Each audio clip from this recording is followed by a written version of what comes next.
அனைவருக்கும் வணக்கம். இப்பொழுதெல்லாம் தன்னைத்தானே எல்லோரும் தற்புகழ்ச்சி செய்து கொள்கிறார்கள். அது மகாபாரதத்திலும் இருக்கிறது. பீமருக்கு ஒரு முறை கடுமையான கோபம் வந்துவிட்டது.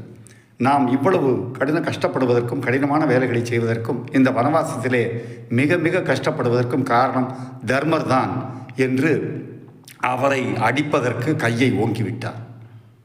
உடனே பக்கத்தில் இருந்தவர்களாம் தடுத்து விடுகிறார்கள். பீமருக்கு இது தவறு என்று தெரிந்துவிட்டது.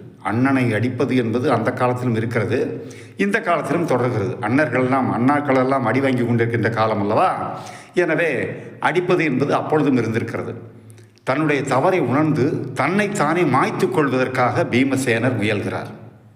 அப்பொழுது கிருஷ்ணர் அவரை தடுத்து, பீமரே, தவறுதல் இயல்புதான், ஆனால் இதற்கு ஒரு பரிகாரம் இருக்கிறது. என்ன பரிகாரம் சொல்லுங்கள் கிருஷ்ணா, அதை உடனே செய்கிறேன் அப்படிங்கிறார் பீமசேனர். உன் அண்ணனை அடிக்கப் போனதற்கு ஒரே ஒரு பரிகாரம்தான், அதாவது நீ தற்கொலை செய்து கொள்ள வேண்டும். அதிலிருந்து தப்பிப்பதற்கு இரண்டு சமமான, அதாவது தற்கொலை செய்து கொள்வதும் நான் சொல்வதும் ஒரே விஷயம்தான், அதை செய்தால் போதுமானதுங்கிறார். என்ன செய்யணும் அப்படி? உன்னை நீயே தற்புகழ்ச்சி செய்து கொள் என்கிறார். உன்னை நீயே புகழ்ந்து கொள் என்கிறார்.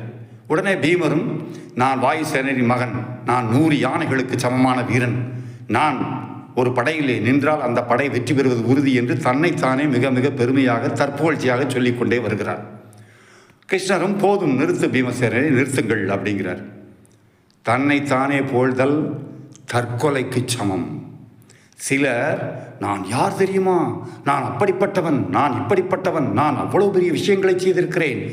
இவர்கள்தான் தமிழிலிருந்து நிறைய செய்திகளை எடுத்திருக்கிறார்கள், நிறைய விஷயங்களை எடுத்து ஆண்டிருக்கிறார்கள். ஆனால் இவர்களே தமிழுக்கு சோறு போடுவேன் என்றெல்லாம் சொல்கிறார்கள்.